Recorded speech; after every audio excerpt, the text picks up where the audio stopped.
16. peatükk. Ülekuulamisel. Punaste hüääni küüsi langenuna ei kaotanud ma siiski meelekindlust. Võtsin vastu otsuse. Ei mingeid kompromisse kommunistidega. Andsin enesele sõna, et ei anna närukaetele mingit informatsiooni ega nõustu ühegi hinna eest nendega koostööd tegema. Piinamisi ma ei kartnud, sest Seppa nahk on ju kõigega harjunud, kes jõudnuks lugeda neid kordi, mil ma oma töötoas kogemata sulatena sisse platsatasin või rängas tööst väsinuna otse tulle magama jäin. Minul ei saanud NKVD timukad midagi teha. Juba järgmisel päeval pärast arreteerimist viidigi mind ülekuulamisele. Laua taga istus õela ilmega tšekist ja tema selja taga rippus Dzeržinski portree. Ka see oli õel. Noh, ütles tšekist ja raputas sigareti tuhka inimese pea luust valmistatud tuhatoosi. Sina oledki siis see orav. Mul ei tulnud pähegi talle orjalikult järele kiita, et siis elu lõpuni Kvislingi nime kanda. Ei tea, vastasin ma karmilt. Tšekist täis olevat üllatunud. Kuidas nii? Uuris ta eilses toimikut. Siin on kirjas orav, Ivan. Sina oled Ivan orav? Ei tea. Keeldusin ma järjekindlalt koostööst. Kes sa siis oled? Küsis tšekist. Ahaa, mõtlesin mina, juba algab. Ei, vennike, minu käest ei pinise silpigi välja, mina ei reeda midagi. Ja ma vastasin talle uhke vaikimisega. Tegi tšekist. Sa ei ütle midagi. Küllap ikka oled Ivan orav. See on ju sinu foto. Ei ole.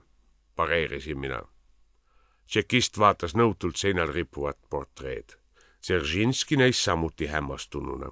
Heitsin jala üle põlve ja kohe nautisin lurjuste segadust. Ja küll, ütles tšekist viimaks. Sina, vana kontra, mõtled lihtsalt minu üle nalja heita. Muidugi oled sa orav. Ma tunnen sind, raiska. Olid Laidoneri ja Pätsiga ühes pundis. Küll ma sunnin sind veel roomama.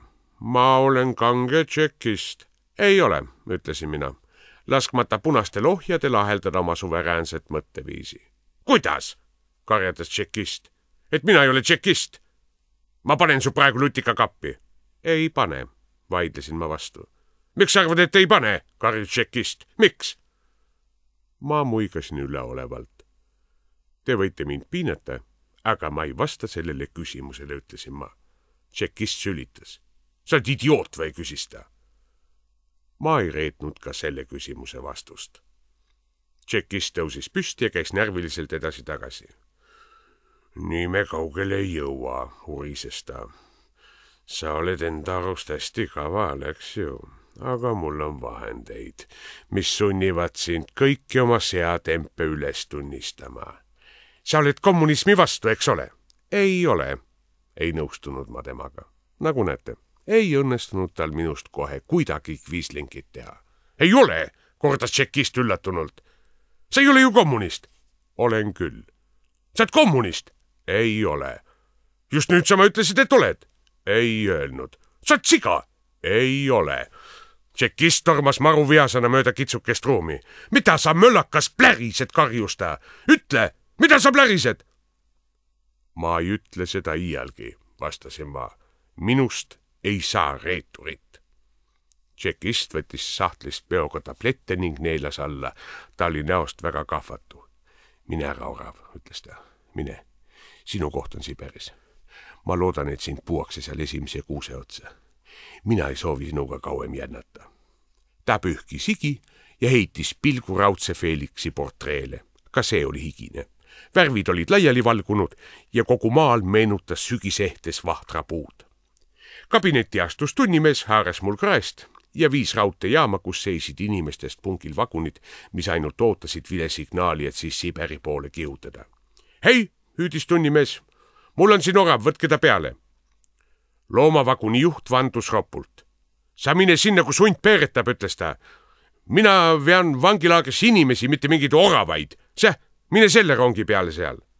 rong, millele ta osutas, oli üsna tillukene ja tema vagunite seinad olid täis maalitud ilusaid pildikesi.